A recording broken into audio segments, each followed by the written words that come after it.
নমস্কার। মুক্তকণ্ঠর পক্ষ থেকে আপনাদের কথা নিয়ে আমি আশিস বসু।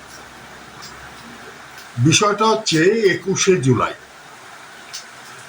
21শে জুলাই যে দলটার অনুষ্ঠানে এই দুর্ঘটনাটা ঘটেছিল সেটা হচ্ছে কংগ্রেস।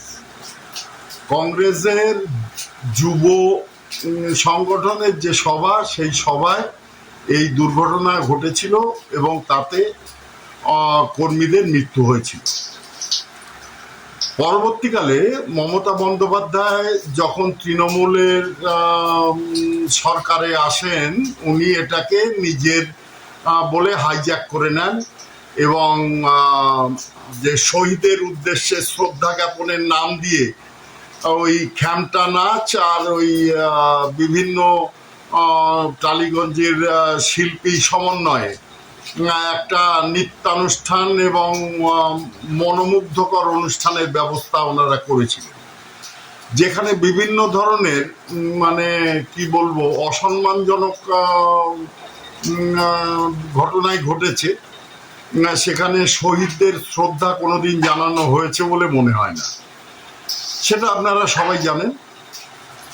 এবার সমস্যাটা হচ্ছে, এবার যে 21শে জুলাই এর অনুষ্ঠান, এটা যে হবে যে স্থানে, ওই স্থানের উপরে অলরেডি দুটো সংগঠনের আবেদন করা হয়ে গেছে।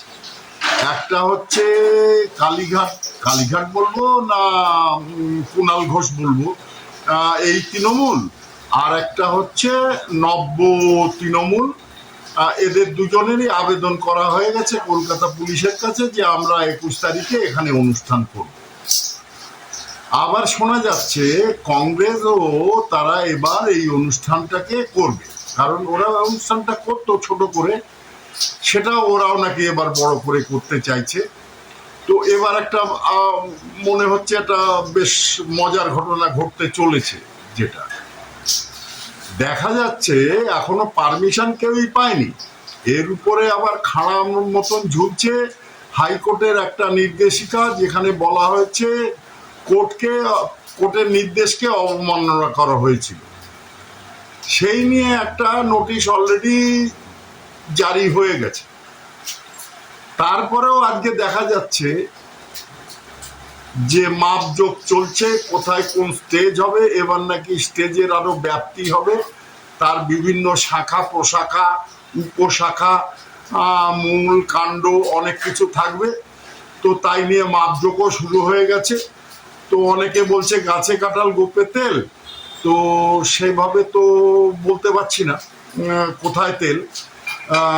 তো কুণাল ঘোষ আজকে যে কাজটা করলেন একটু দেখে নিন, তারপরে আমি আবার আসছি। আমাদের মূল উদ্দেশ্য হচ্ছে আমাদের দল মমতা বন্দ্যোপাধ্যায়ের নেতৃত্বে যে 21শে জুলাই শহীদ তর্পণ কর্মসূচি রয়েছে, তার প্রাথমিক কাজ, অর্থাৎ আমরা আইন মেনে যেমন পুলিশের কাছে আমরা অনুমতি চেয়েছি, পাশাপাশি এই জায়গাটিতে ঠিক কোথায় কি হবে এবার একটু শাখা সংগঠন গণসংগঠনের তরফ থেকেও একটু অনুরোধ আছে, তাদের একটু জায়গা দেওয়া, তাদের একটা আলাদা একটা মঞ্চ বা স্মারক ইত্যাদি।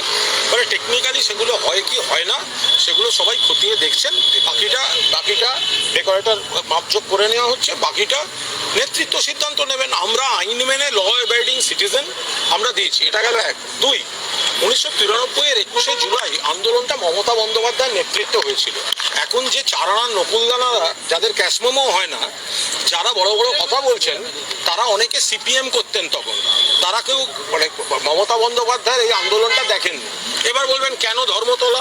তার কারণ এই জায়গাটা ঘিরেই তো গন্ডগোলটা হয়েছে, এই মোড়েই তো ডেড বডি পড়েছে। ফলে যে ঘটনাস্থলে এই যাবৎকালে সব থেকে বড় গণহত্যা কলকাতার উপর, যেখানে ডেড বডি পড়েছিল, তো সেইখানেই শহীদ তর্পণ হয়। আপনি যোগা দিবসের জন্য 7 দিন রেড রোড বন্ধ রাখতে পারেন, আর কলকাতা সাম্প্রতিককালে সবচেয়ে বড় গণহত্যার শহীদ তর্পণের জন্য একদিনের জন্য এক বেলার জন্য আপনি দেবেন না, পারমিশন দেবেন না? এটা হতে পারে নাকি কখনো? এ তো গেল কুণাল ঘোষের মাপামাপি বক্তব্য, তার এখন উনি চাইছেন যে ফাঁকা মাঠে গোল দিয়ে উনি একটা বড় স্থান দখল করে একটা বিরাট কিছু নিজেকে প্রকাশ করা। এবার আরো একজন মহুয়া মৈত্রীর, এই মহুয়া মিত্তির, ইনি কৃষ্ণনগর থেকে জয়ী হয়েছেন। ইনি আজকাল ওই সায়নী ঘোষের মতন খুব ফরফর করছেন।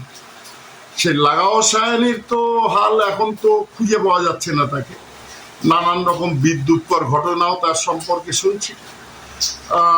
তো সে তো আবার বিরোধী দলে যে যোগও দিয়েছে। তো ইনি এখন সেই স্থানটা নিতে চাইছেন। জানি না উনি কত দূর এগোবেন। উনি তো বলছেন যে নরেন্দ্র মোদী 29-এ নাকি ধুয়ে মুছে সাফ হয়ে যাবে। এবার 29-এ উনি থাকবেন কি? ওনার সংগঠনের যে হাল, তাতে ওনার কি অস্তিত্ব খুঁজে পাওয়া যাবে 29-এ? এবার মতামত আপনাদের, শুনুন তার বক্তব্য। সে বহুত জায়গায় বহুত কিছু বলছে, যে সে তো ধরে নিয়েছে জায়গা পাবে না। মাটা বহুত শেয়ানা, সে বুঝে গেছে জায়গা পাওয়া যাবে না, তাই আগের থেকে গান গেয়ে রাখছে যে দিদি যদি এখানে অনুমতি না পায় তাহলে জিপসি জিপের বনেটে উঠে দাঁড়িয়েও এই সভা হবে।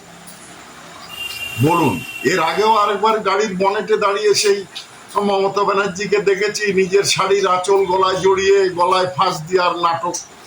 যদিও উনি নাটকে অভ্যস্ত, নাটকের উপরে যদি কোনো নোবেল প্রাইজ থাকতো তাহলে ওনাকে দেওয়া উচিত ছিল। যদিও অভিনয়ের উপরে অস্কার হয়, হয়তো অস্কারও উনি পেতে পারেন, কারণ ওনার যা কার্যকলাপ তাতে উনি অস্কারের যোগ্য। যেরকম সেই ইস্ট জর্জিয়া ইউনিভার্সিটির থেকে ওনার ডিলিট, ওই রকম আর কি। যাই হোক, তো কি আর বলবো, আপনাদের সামনে উপস্থিত হবে। 21 তারিখ আসতে দিন। 21 তারিখ আসলেই দুধ কা দুধ পানি কা পানি হয়ে যাবে। কে ওখানে অনুষ্ঠান করবে আর কে করতে পারবে না, আর কে বনেটে দাঁড়িয়ে বক্তব্য রাখবে, আর কে কোথায় থাকবে, আর কতজন লোক আসবে, কত, এবার জানি না ডিম ভাতের ব্যবস্থা থাকছে কিনা। অন্যান্য বার তো থাকে, আরো অনেক কিছুই থাকে। এবার সেসবের কিছু থাকছে, থাকলে নয় একবার যে ডিম ভাত খেয়ে আসা যেত। যাক, সবাই ভালো থাকবেন, সুস্থ থাকবেন। ভারত মাতা কি জয়। জয় হিন্দ, জয় শ্রীরাম।